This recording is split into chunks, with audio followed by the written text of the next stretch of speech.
This is Comic Geek Speak, episode 29.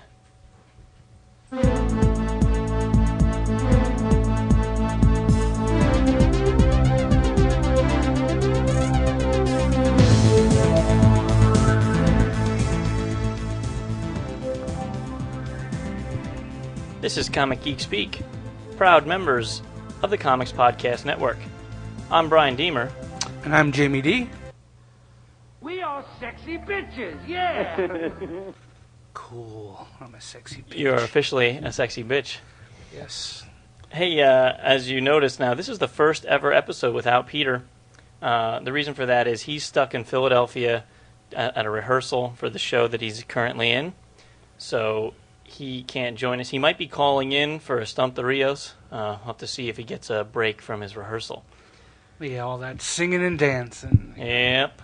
With all the pretty girls. I know it's nice being the only straight guy in musicals because or so he says. I mean, we're not 100% sure. I mean, and all that Vanessa could have been just a beard. We're not 100% sure, but that's right. No, I'm just kidding. Yeah, he's gonna listen to this. And go, you son of a bitch! What are you doing? Why are you saying I'm gay? I'm not. There might be hot comic chicks who want to date me. He is man pretty. That is for sure. But yeah, no, he's not gay. Not that there's anything wrong with that, but no. All right, so we're going to talk about the Wizard World convention that we were just at this weekend. Yep, I am just finally getting over my sleepiness from it. But yeah, we had a late night on Saturday, but for good reason. Yeah, definitely for good reason. If anybody's been reading their Newsarama, they know that DC Comics presented a sneak preview of the Batman Begins movie, and Brian, Tasha, Brian's wife, and I were among the fortunate ones who got to go see it in a beautiful IMAX theater in King of Prussia. It was, there's a story behind it. We wound up, you had to get in to the convention early. You had to get a wristband put on you, and they put a couple different color wristbands on. Well, Tasha and Brian were with me, and two friends of ours, Shane, who's done the show, and Jamie of Earth 2, because there are two Jamies. I'm Jamie of Earth 1, he's Jamie of Earth 2. We are geeks. Yes. Yeah, we do activate our Wonder Jamie powers every once in a while. But they were behind us in line, farther behind us. We got up to the line. The guys said to Tasha and Brian, "Are you together?" They said yes. So they put an orange wristband on Brian and Tasha. And he said, he asked me, "Are you with them?" And I just said no. I said I wasn't. I didn't know exactly what he wanted, but I said no, I wasn't with them. So I got a blue wristband. And it wound up Shane and Jamie of Earth 2 also got blue wristbands. So we go and we get to the DC panel, and we're listening to their diatribe about all the different stuff, and they keep telling us it's going to be great. You guys are going to go to an off out of the city location. They're going to bus you, blah blah blah, so on and so forth. And so they announced that anybody if you didn't have the correct color, you got a set of Batman Begins posters and the sketch variant cover of the first Jim Lee, Brian Azzarello Superman. So they make the announcement that anybody with orange or red wristbands, you guys are going to get the poster. Well, Brian and Tasha had orange and red wristbands. Anybody with a blue wristband, they got to go to the screening. Now I'm thinking, how am I going to make these guys wait for me? That kind of sucks. But then because we all drove down together. Yeah, we drove down together. But they were very cool about it. They said, "Yeah, no, you guys go. You go. We'll find something to do in the city. We'll come back for you." So I thought, okay, cool. So we're talking to Shane and Jamie of Earth 2, and they made the announcement that not only were we going to go see it, but we're going to go see it in the IMAX theater at the King of Prussia theater, which is, I mean, I've seen stuff at the IMAX. It's just gorgeous picture. I mean, 3 stories tall. How can you go wrong with that? And as soon as Jamie of Earth 2 realized that, he gets motion sickness, and that's one of the things they say sometimes with the IMAX being so big, people have a tendency to get dizzy easily, and if he just goes, "I'm not going." He said, I can't do this. And they had made the announcement if you couldn't go or didn't want to go, you could exchange your wristbands, and they would take him back because they knew there were people that definitely wanted to go. So what they decided to do is Shane said he wasn't going to go because he had come down with Jamie of Earth 2. He wasn't going to go if Jamie of Earth 2 wasn't going to go. So the solution would be they just switch wristbands with Brian and Tasha, which they did, and we got to go see it. So it was just a late night because it started. They bust us all out. It was they said on the Newsarama it was like 300 people. It had to be more than that. Well, it was eight buses. Yeah, basically eight buses. Full buses. And I mean, I don't know how many people sit in the IMAX theater, but it was full, with the exception of a few empty seats because people just didn't want to come or whatever. I mean, and it was fans, and it was a lot of everybody that was like appearing at the DC booth. Yeah, Rags Morales was there, Nathan Van Shiver, Scott Beatty, Dan Jurgens, just about anybody that was there. Also was in the premiere. So I mean, it started around 7:30. They started the show, and it's a 2 hour and 20-minute movie. So that's right. It was over just a little before 10. Yeah. So and then of course we get back on the bus and we get on the wonderful Schuylkill Expressway, which they decided that day that they were going to do construction, resurface on the way down. So it took us 45 minutes to go approximately 2 miles. Yeah, it's what it. And then, and of course, our bus driver missed the turnoff, so we didn't get back to the convention center till at least 11:30, quarter of 12. Right, and we have an hour drive back from there. So it was just, it was great. The movie was great. Everybody was in great spirits. And then we turn around that next day and we drive back down because we're idiots. Because we're gluttons for punishment, and we were there then all day Sunday. So I got home about we got home in about 5-6 o'clock, and I was pretty much in bed by 7 o'clock. I held out to like 10. No way. I was like falling asleep as I was eating supper. So it was. But the movie, I'm not, no spoilers. This movie no. kicked serious ass. It's arguably the best Batman movie I've ever seen. Yeah, I have to agree. I mean, there are scenes in the original Batman. There are parts of that movie, of course, the Joker and everything, that are just absolutely fantastic, and it's a good movie, of course. Mm-hmm. But as far as a pure Batman movie and action and everything, I think this surpasses it. Well, I think what they did with this one, as opposed to the other ones, Tim Burton started for the first one really focusing on the bad guy instead of focusing on Batman. Right. And this one, while the bad guys are there and they're all good. Well, they're not good. They're bad. Well, yeah. I mean, the Scarecrow was very good. I thought Tom Wilkinson as Carmine Falcone was very good. And Ken Watanabe as Ra's al Ghul. Ra's al Ghul. We did find out. I asked Dan DiDio and Scott Beatty that question in the panel, and Scott Beatty said that the Denny O'Neil created the character, and it's Ra's al Ghul. The cartoon is wrong. It is Ra's al Ghul. So you can mark that in your books and start saying it from now on. If I hear anybody ever say Raish, I'm going to slap them. All right. And did you see? And just to digress for a second, did you see the Newsarama, the little blurb about the Batman panel? I briefly skimmed it today at work. Yeah. Okay. Well, the first thing, I mean, before you even get into the full story, it says not much on what's coming up, but full of facts, including how to pronounce the name Ra's al Ghul. Excellent. That's all because of me, people. That's all because of Brian. So you can thank him for that. But no, Ken Watanabe was very good. It was any misgiving that I had about it. I mean, and to me, I had two.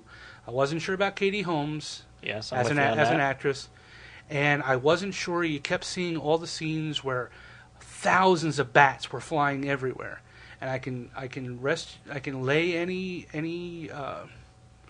misgivings you might have had. Katie Holmes was good. The character was good. She was strong. She wasn't a weak, damsel in distress type character.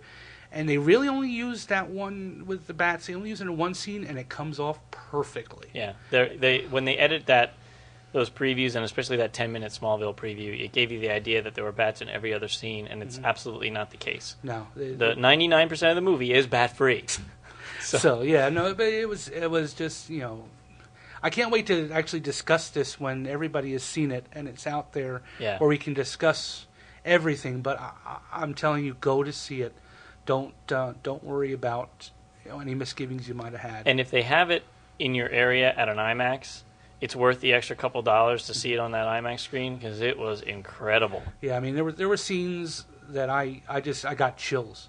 There were just some great scenes, and I'll discuss it more when we can discuss things point by point. And the best part about seeing it with 8 bus loads of ultra uber comic geeks from Wizard World Convention is that you have to believe me when I say there was not a peep, there was not a cough, there was not a sneeze, there were certainly no cell phones ringing. Mm-hmm. No one uttered a word the entire 2 hours and 20 minutes. Yeah, and it was, you got the reactions.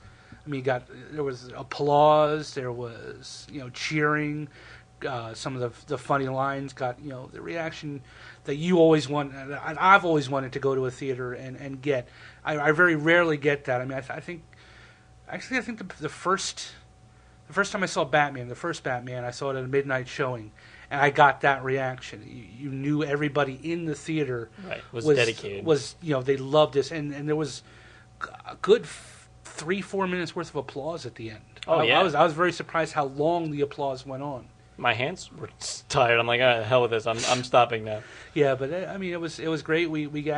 Brian actually talked to Rags Morales after the show, and he said he liked it. Yeah, he was pleased, and I'll tell you what. I mean, it was a huge burden on DC's part to organize that. Yeah. I mean, first of all, they had the 8 buses, and it's 20 minutes, half an hour from the convention to the theater with the traffic, so they're paying a lot of money for that. There were security guys out the wazoo. I felt like I was the president and there was a Secret Service because they had so many people. And they kept saying there were guys with night vision goggles to make sure that no one was videotaping it because if it gets on the internet, then somebody would lose their job. Yeah. So, I mean, it was a big... And just organizing the whole thing and all that stuff. So, big applause to it's a huge DC, shout out to DC for doing that because we didn't get to see any Fantastic Four previews. No, there was nothing. At Cup of Joe said that we were going to get to see Fantastic Four. As a matter of fact, at the Cup of Joe thing, somebody asked Quesada if he had seen it yet, and he said no. So well, it's still got a month. I don't think it's finished yet. I know, but I mean, it's still. You would think the editor in chief of Dan Dito said he saw this a couple weeks ago. So, yeah. But anyway, big shout out to DC. Thank you very much, Bob Wayne. Seem to be the masters of ceremonies doing a lot of this stuff. So, thank you very much. But that was just a little portion of Wizard World. That was after the show was actually over on Saturday. The show was very good this year. The show floor was laid out much nicer than it had been in previous years, and it was excellent. I was a happy boy because on Saturday I got a sketch from Michael Avon Oeming, who does Powers. Right, and he does Powers, and he was writing Thor at the end, Yeah. and I got a sketch from Guy Davis, the guy who's currently working on BPRD, and he did Sandman Mystery Theater in the beginning, and he probably done some Hellboy stuff, right? Yeah, I think. and Nevermen. Yeah, the Nevermen, and that's actually what I got. I got him to draw one of the Nevermen. And then my crowning achievement for the day, because I'm just a big geek for Walt Simonson, is he drew me Beta Ray Bill. For free. Yeah, Simonson and Guy Davis were 100% free. In fact, I asked Simonson is he doing sketches, or even for hire, and he says, "Oh no, never for hire. Absolutely not." He says, "I'm probably an idiot for it, but I will not do sketches for hire." I'm just like, here's one of the biggest names in comics, arguably. I mean, there are bigger, but true talents. I mean, this is not a fly-by-night, popular for the day. This guy's been doing comics for 20-some years, and he's a king as far as I'm concerned. Yeah, he wasn't one of the little guys that, were in Artist Alley. He was one of their, your featured guests. Yeah, he's sitting there with his wife. They have their own booth.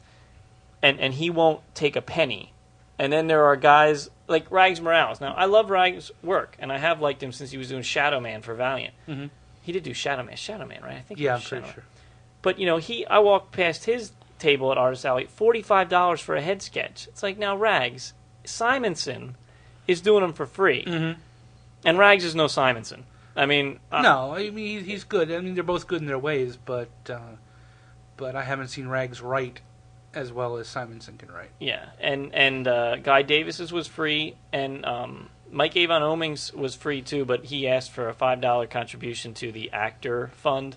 Yeah, which helps, kind of like an old age fund for older artists and I guess writers. Yeah, so I mean that's fine. I don't mind donating I mean, for that. You could donate to that. You could donate. Somebody could tell me, if Rags Morales says donate $20 to the Comic Book Legal Defense Fund and I'll draw you a headshot. That's great. I'll do that. Or it's $20, $10 to the and I'll take $10 still. But I know what you're talking about as far as it's kind of.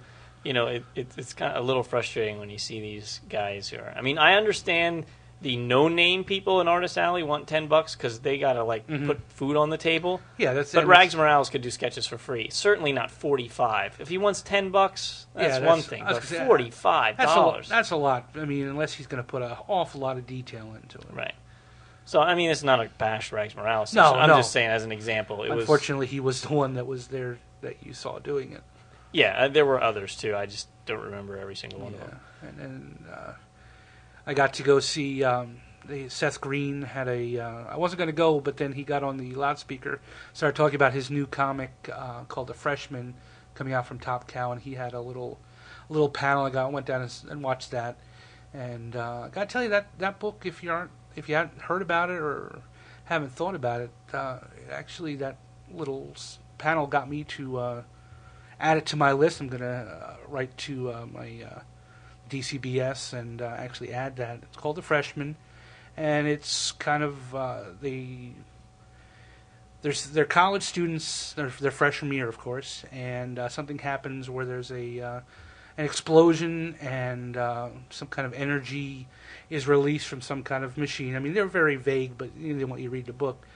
And whatever you were doing at that time that you were caught in this wave of energy, whatever your desire was, or your fondest wish, or something along that line, you suddenly gain powers along those lines. Like they have a guy called the Intoxicator who was, of course, getting drunk for the first time, and now his power is he can burp. He has to stay intoxicated, but he can burp, and his burps, if you smell them, you become intoxicated.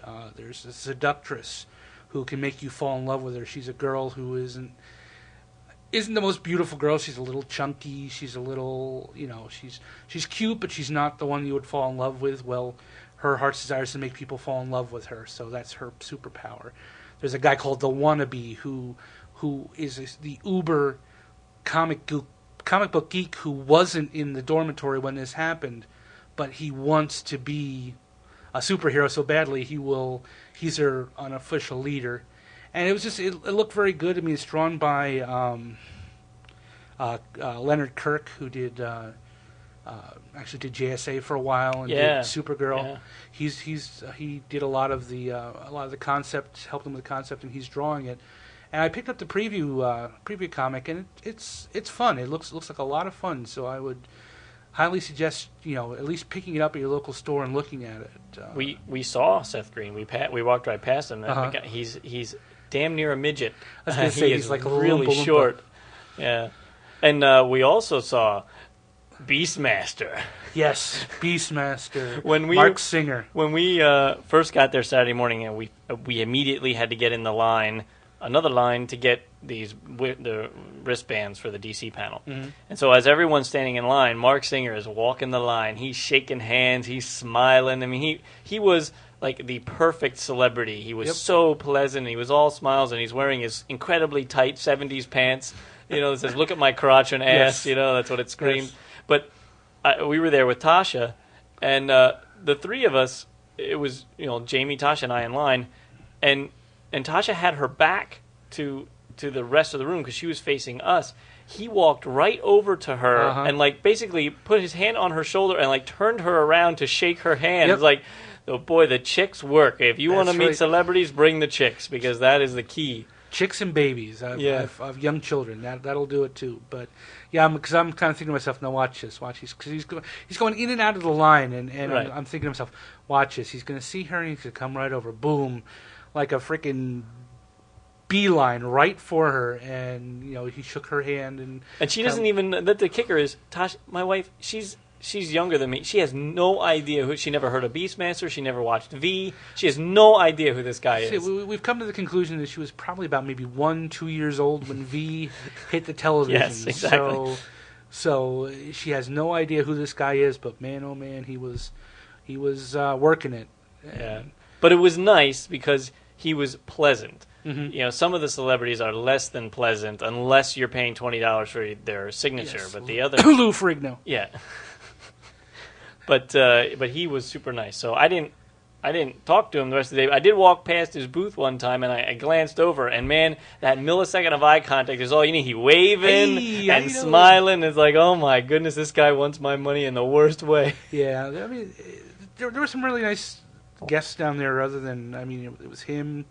Lou Ferrigno was down there. They had some of the Star Wars guys. Like They Kenny had Baker. Kenny Baker, Peter Mayhew, Jeremy Bullock. For all you people who don't know, it's Chewbacca, Boba Fett, R2-D2, and there was another guy, and I can't think of who he played in one of the new ones. I think he was. Oh yeah, the guy who played one of those goofy aliens from the first. Yes. I think they were in all three, really, but basically the Trade Federation ship. Yeah, those guys. Gundry something or other. Yeah, one of those guys. And then Like anybody even cares, Yeah, and then let's see who else. Mick Foley, the wrestler, and then on Sunday, Richard Hatch, not the naked guy from Survivor Series. I'm talking Richard Hatch, Apollo from Battlestar Galactica. And the chick from the new Battlestar Galactica was there. Yeah, she was there. She looked cute. She was probably again Shane waited in line for her like autograph. 4 4'0". She was a little lady. She looks so tall in that show, though. Yeah, that's all. I've seen ladies. I mean, we saw. Oh no, I can't think of her name. She was on Xena. She played Xena's opposite, the blonde girl. Anyway, you would think Xena Amazon, she'd be tall. And we were at a convention, not this convention, another convention, and we're like, there she is. That's her. I'm like, that can't possibly be her. She's too small. And sure enough, there she was sitting at the Maybe table she should signing. date Seth Green. They'd be Yeah, I was perfect. going to say they'd make perfectly small children. But basically, it was a really good show, and I came away from this year with a lot better taste in my mouth than I did last year. I will say that. I was kind of disappointed last year. I didn't think they had the guest list. And this year they had a bunch of good guests. I got to get J.M. Trzynski to sign I have a copy of the first comic of Babylon 5, and I have a bunch of the actors have signed it. I took it the first show. I went to see Michael O'Hare, who was the first captain in Babylon 5. He signed it, and then I've taken it to subsequent shows, and Trzynski was an autograph I wanted on it, so I got to meet him. He was kind of bland, although this was Sunday, figuring he's been there 4 days, signing his name to anything and everything under the sun, and people patting his back and complimenting him. That's all I said. I said, thank you very much for Babylon 5, one of the best shows ever. He's like, well, thank you, and that was it. And I was like, okay, I'll leave now. Okay, bye. But no, I had a lot of fun. Got some bargains. Found some stuff. I walked away with a lot more trade paperbacks, I thought, this year than before.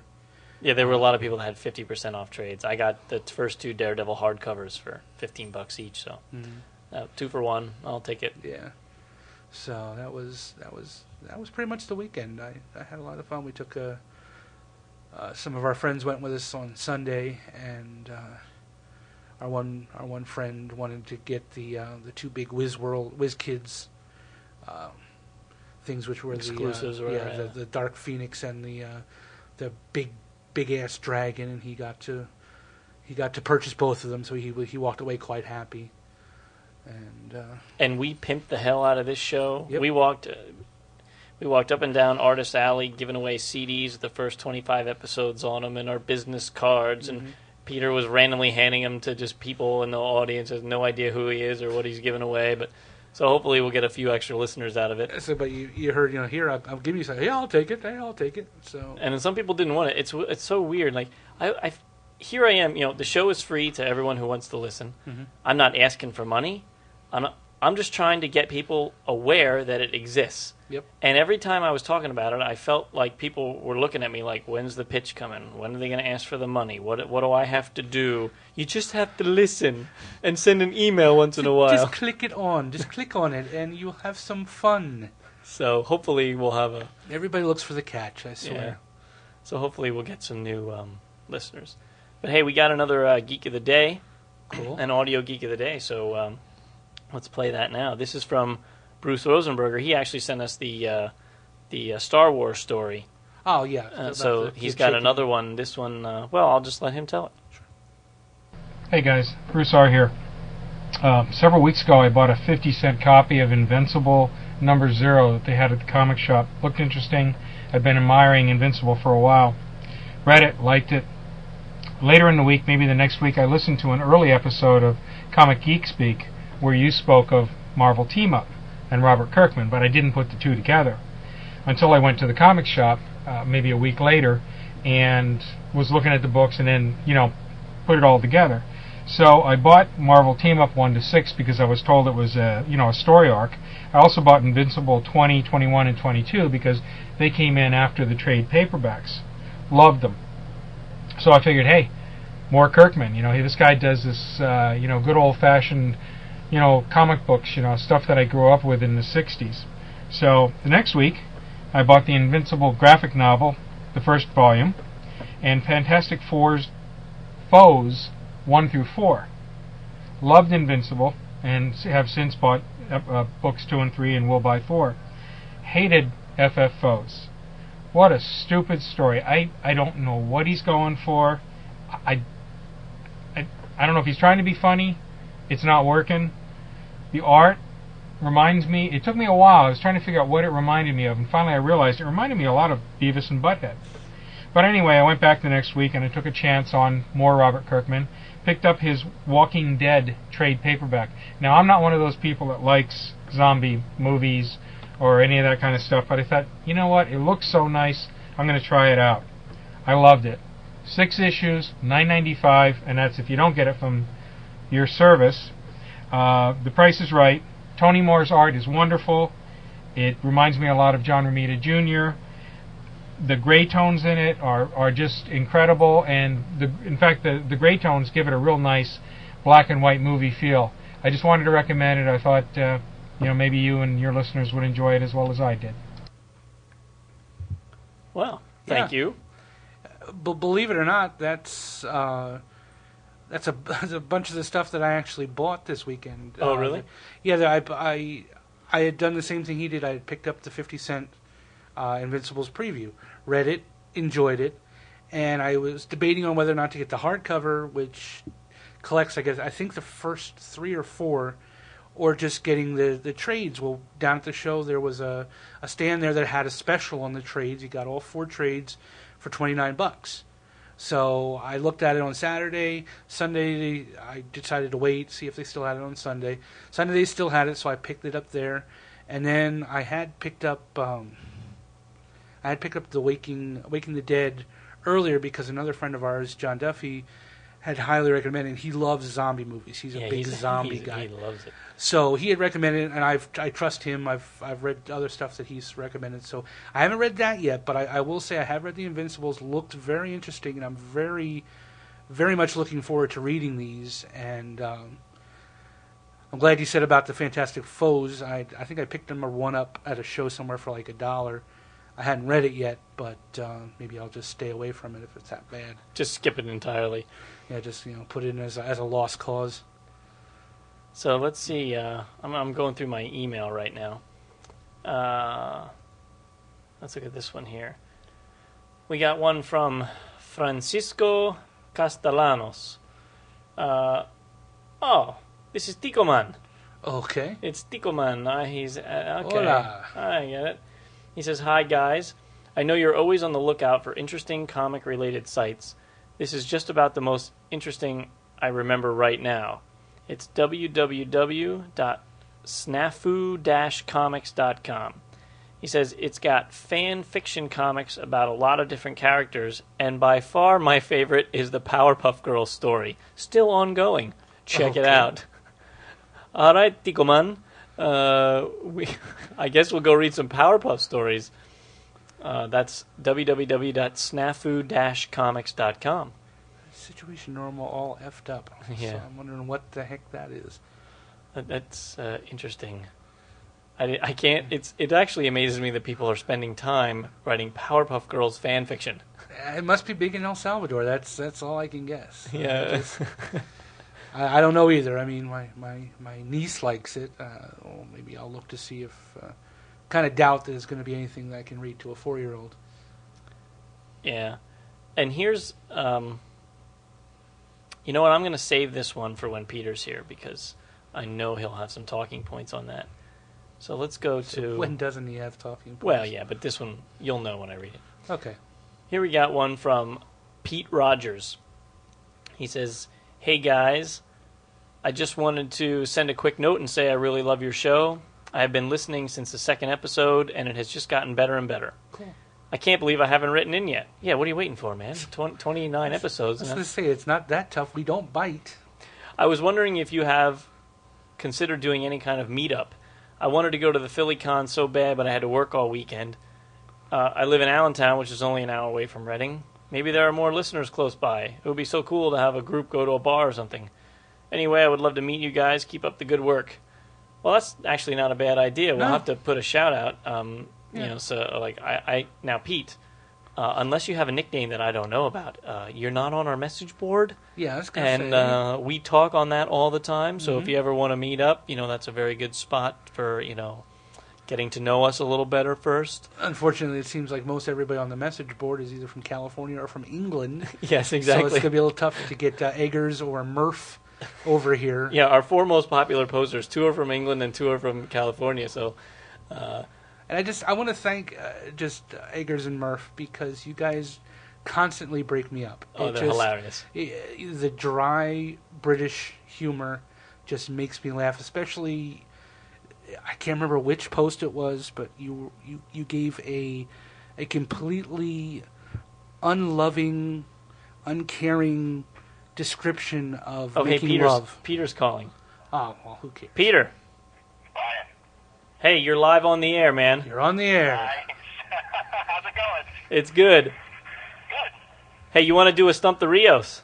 Let's do it. All right, I got one here. It's from Richard Green.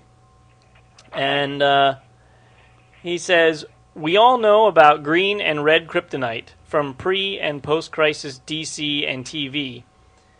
But what was blue kryptonite, and what did it do pre-crisis?" Blue kryptonite affected Bizarros only. That is correct. He's got the answer right there. And he actually has some things to back it up. He says, to prevent an angry Bizarro's army invasion of Earth in Superman number 140, Superman uses Lex Luthor's confiscated duplicating ring, the same device that was used to create Bizarro in the first place, on green kryptonite, correctly surmising that the product will be just as dangerous to Bizarro as the real stuff is to him. In Superman number 423, the last story of the pre-crisis Superman, written by Alan Moore, Bizarro uses blue kryptonite to commit suicide. So the moral, don't mess with Mother Nature, even in a Comics Code approved book. All right, question number 2. Why did the Silver Age Green Lantern Cross the road. Hal Jordan's ring work against... Why didn't Hal Jordan's ring work against anything yellow? Oh, this is kind of, let's see, well, because, I mean, it's an impurity. I mean, if it gets to go with current continuity, it's because of yellow is the embodiment of fear, the embodiment of parallax. The rings, the main battery imprisoned the parallax entity. So that's where the weakness comes from. But I don't think that's current. Well, his what's that? His answer, you said it. He says the answer is because of a necessary impurity in the construction of the power rings and power batteries. So you said impurity, so that's good enough for me. And then he has a description. The power rings had artificial intelligence, could be used to travel through space and time, but couldn't be used to directly affect anything yellow. In New York City, a Green Lantern would have to be careful crossing the street, or a taxi cab could take him out. Weird. At least kryptonite was supposed to be somewhat rare. Okay, and question number 3. What caused Spider-Man to temporarily lose his powers for the first time? For the first time, I'm going to say...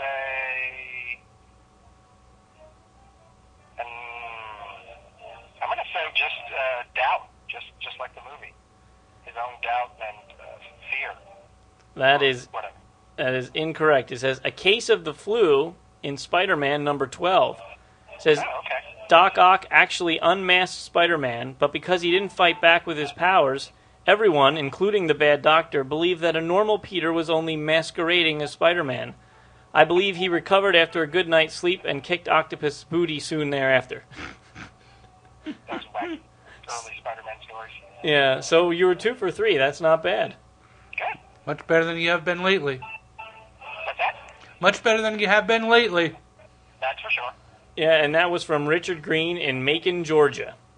Cool. Georgia, great. Can add Georgia to our list. Hey, by the way, if you haven't checked our blog recently, I have added a map for our quest for world domination. It's linked on the side. It's comicgeekspeak.blogspot.com. And check it out. To take over the world. That's right. Any words of wisdom for us there, Peter? Did you guys talk about the convention? Yeah, we did. What were your impressions? Absolutely loved it. I thought it was very informative. The panels, I thought DC had a huge presence this year. I'm sure you guys talked about Batman Begins. Yep. I'm excited about their future. Everything that Dan Didio said. I loved just the layout this year. There was really an excitement to the whole convention. With the movies coming up, Fantastic Four and Batman Begins. I thought what was interesting were all the copies of Identity Crisis for $10, $5, and yet there were some retailers who had them for cover price. I think retailers, sometimes they make me laugh when it comes to that kind of like markup. But all in all, there were some things about DC's future that I'll go in at a later time, but I'm really excited about the next year and a half. Yeah, I'll agree with you that DC did make a huge presence at the show, and there was definitely an excitement in the air concerning DC Comics. Oh yeah, cool. Cool. How's your rehearsal? How's your rehearsal going? It's going great. I'm sorry I can't be with you guys. I want to be there, but I'm sure you guys are doing great. I put out Stump the Audience in one of the past episodes, so hopefully people will respond to that. We actually have an answer sitting in the inbox, but I didn't know if I should go over it without you here, because do you have time to go over it, or are you going to get... I still got a couple minutes. Go ahead. Okay, well, here we go. This is from Pete Rogers, and he says, I don't even remember what question number 1 was. He just has the answers. Robert Howard's... What caused Robert Howard's suicide? Okay, he says he killed himself because his mother was in a terminal coma. She died the day after he shot himself. Correct. Yes. Okay, and then the next question was a place where Moon Knight... Yeah, the place where Moon Knight got his intel. What was the name of the diner? It was Gina's Diner. Yep. And then the last question was how many times does Preacher use the Word of God in the entire series? Do we remember the answer? I think I remember it. I remember. He says he uses it in individual red text bubbles 38 times. A couple of those times are to the same person, so I would say really 35 or 36 times. And once off camera, so to speak. Not sure exactly what you want, I will say 38. Is that Jamie, what do you think, Jamie? I would, since he actually does put the number we had down in the answer, we ought to just. I would say yeah. Yeah, I agree. I mean, yeah, because we even went through that. Like, do we count the individual bubbles? And it does come up a few times. So yeah, I'll give that to him. Yeah, because we came up with 36. 36, I think.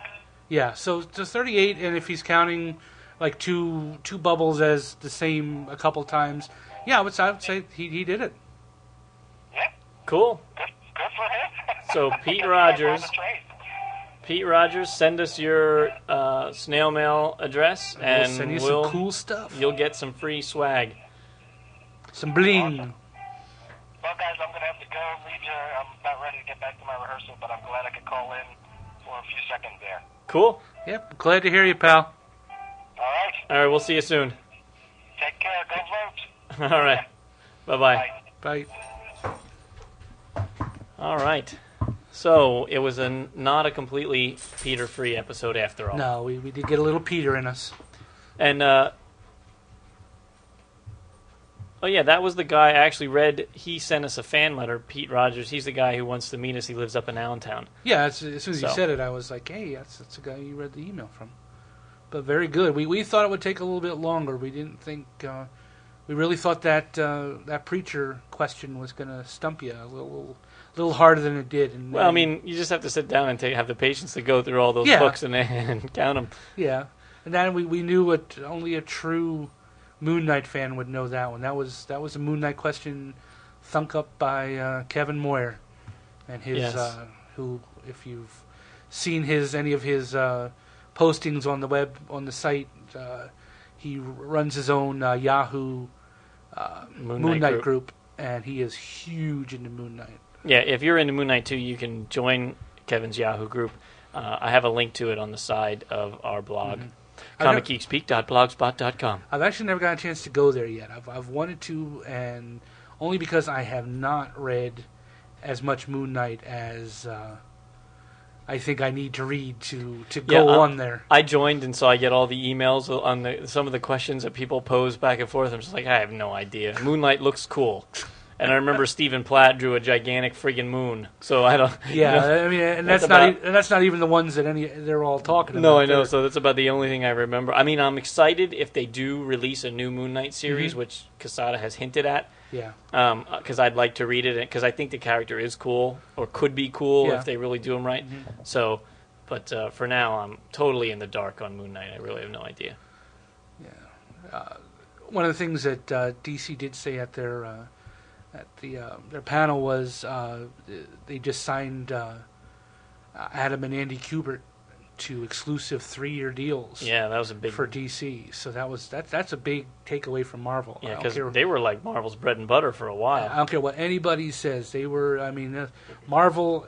I believe at one time Marvel gave them Porsches or some kind of fancy car when they signed a deal. So I mean, that's a coup for DC. That's taken away somebody that Marvel was counting on. I mean, and you were talking about at the Cup of Joe I sat in, and they talked to him a little bit, and they were saying, well, they complete some of the stuff that they were working on now, but stuff like Ultimate Iron Man, I believe they said a new artist was going to be put on that wasn't going to be completed, and stuff along those lines. So it was that was one of the major things that we saw. Hey, Jamie Tasha has joined us here. Hey. Well, you know that because you can see her. Yes, but the I audience can see her. doesn't know. But that's just my creative way. I tried to make it like, hey, she just popped in. Hello. So, Tasha, what did you think of Wizard World? I thought it was good. I'm excited to see the San Diego Comic-Con that we're going to, but... So it whet your appetite then? Yeah, but I was there last year, so I kind of knew what it was about, but yeah, it was fun. And what did you think of Batman? Oh, that was awesome. Yeah, it was awesome. And it was the first time I was at the IMAX theater, so that was a good movie Not to the first see. time you were at IMAX? At that IMAX. Oh. I never saw like an actual movie there before. We went and saw what was that? Everest. At, like one of those documentary type things. Yeah, so it wasn't like a real movie, I guess. So this was a good movie to see it at IMAX. Hell yeah. Yeah, I'd seen a few other ones at the IMAX. I'd gotten a chance to see couple Disney movies, a couple the Fantastic Four, yeah, the Fantasia 2000 and Beauty and the Beast. But this was one of the first big action movies that I saw at the IMAX too, and it was actually really neat. Yeah. So there you have it. Yeah, that was. Anything else you needed to talk about today, or? I'm trying to think. I had. We got some cool T-shirts. We got that Green Lantern T-shirt for trying out that Versus game. Versus game. If there's a convention coming to you, and Upper Deck with their Versus is going to be there, just go to the booth. You sign up for the demo. The demo takes about 10 minutes. You really don't learn a damn thing about how to play the game. It just confuses you. Because it's such a short period of time, but you get a free T-shirt, and it's really cool. It's got Green Lantern, and it's a nice T-shirt. Mm-hmm. I was a little bummed because, I got a free T-shirt, but not from that. From Diamond Select Toys, they gave me a free Radicals T-shirt. But last year, they gave me a free Spider-Man toy. Yeah. And it was awesome, and I was all looking forward to it because they send you this thing in the mail, and you scratch it off, and you might win something. And so I was all excited I might get another toy, but I just got a T-shirt. But it's a T-shirt. I forgot to ask you about that. You had said you were going to do that. Yeah, and they still have that Spider-Man. It's the Peter Parker with the Green Goblin. Okay. Diamond Select toy. They were selling it for $20. So Mm-hmm. that's a good value we got last year for free.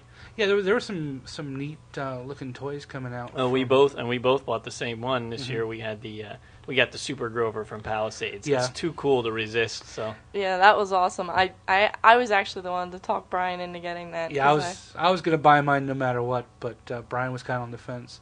Yeah.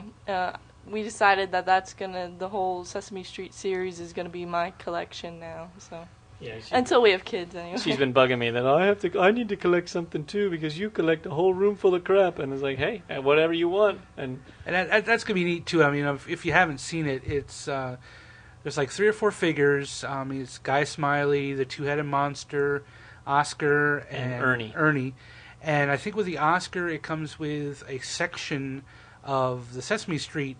The facade. I mean, if you remember your Sesame Street, it goes from like Big Bird's Nest to where Gordon and Susan live, all the playground in the middle there, and then Hooper's store and all that. And what they're going to do is they're going to, with each set, they're going to put a different part of the facade in it. So when you have a full set of them, you'll have the full Sesame Street along with all the characters. Yeah, that's way cool. And that is. And it's big. That Oscar.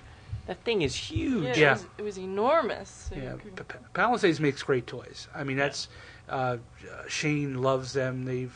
His name's actually been on the back of some of the toys. He's gotten in with them, and they do nothing but quality work. I have not seen anything come out of their company that isn't good. I mean, they do a lot of the Muppet stuff. They did the Ren and Stimpy stuff. They're doing Adult Swim now. Just trying to think, and who could go wrong with a plush face hugger from Aliens? Yeah, I mean that's just. And then there were a couple other. The Diamond Select had some really neat. I thought some neat toys, some neat statues were coming out from them. Yeah, they have the whole Edward Scissorhands collection there, and I love Edward Scissorhands, and I have a little. Figure of Edward Scissorhands, and they had a nice statue with him and what's the girl's? I can't even think of the girl's name. Winona Ryder, I know that. Yeah. I don't know her name. But there was a statue of the two of them together, but it was like $80 or something like that. Yeah, there was one statue that was $200. Yeah, maybe that was the one. It was $200 or something. Yeah, but I mean, it's amazing to me when you look at the toys. When I was growing up, and look at the toys now, and just the detail and the amazing quality that they put into it. I mean, there were a couple there that weren't adult. There were more of adult toys. They had like the American Psycho, Christian Bale. Yeah, that was a nice toy. It was a good 2 feet tall. I mean, the thing was massive. And just a couple of those toys, and it was really cool. I mean, it was a great show. If you didn't go this year, and you're in the area, go next year. I'm telling you, you won't be disappointed. And it did. I mean, we walked out. As we walked out, I said, "Goodbye, Wizard World. Hello, San Diego." Oh yeah. Now we only have what now, like 5 weeks or something. Yeah. It's only it's the 14th. Yeah, the 14th, 13th. Fast approaching. So Yeah. we'll have big coverage from that. Yeah, that's 4 days. That's 4 solid days. Actually, Yeah. 5 days. 4.5 or whatever. Yeah, Yeah. because we get that Wednesday night preview of the show. We get Yep. to roam around the halls or whatever. Oh baby. Yeah, and then everybody is at that one. That's Yeah. If I got 3 sketches in one day here, I'm going for 4 sketches each day in San Diego. That's my goal. yeah, and you'll get them. I mean, and of course, Brian's hoping for Sergio.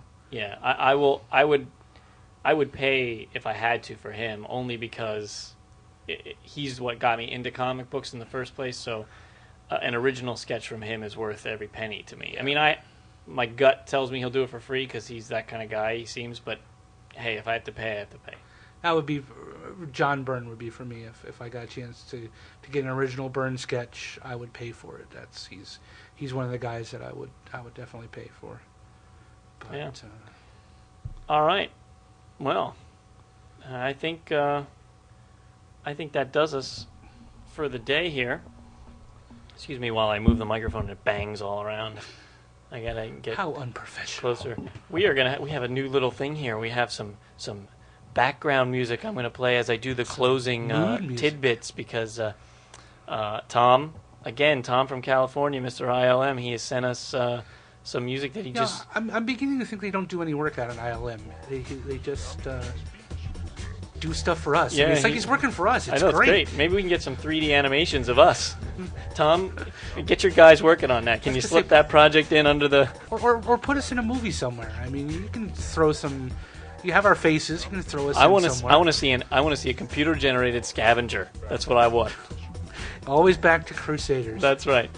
All right. Well, thanks for listening, guys. Next episode is our 30th, so we might have to do something special for that one. But in the meantime, if you want to email us, it's comicgeekspeak@gmail.com. Visit our blog, comicgeekspeak.blogspot.com. When you're on our blog, shiza. It went too fast. I have to loop that or something. Let me go back and play it again. Professionalism. Yes, I'll work on this. It's the first time. Yeah. I have to talk faster now. If you're on our blog, make sure you click on the Google Ads from Google.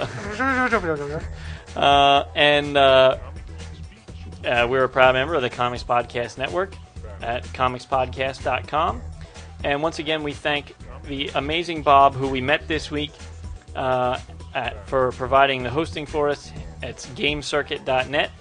Thank you very much, Bob. Yep. And don't forget to keep reading your Crisis on Infinite Earths so we can talk about that in our Oprah Book of the Month Club. Yep. That coming up towards the end of the month. And we'll see you next time. Yep. See ya. Have a good one. Bye.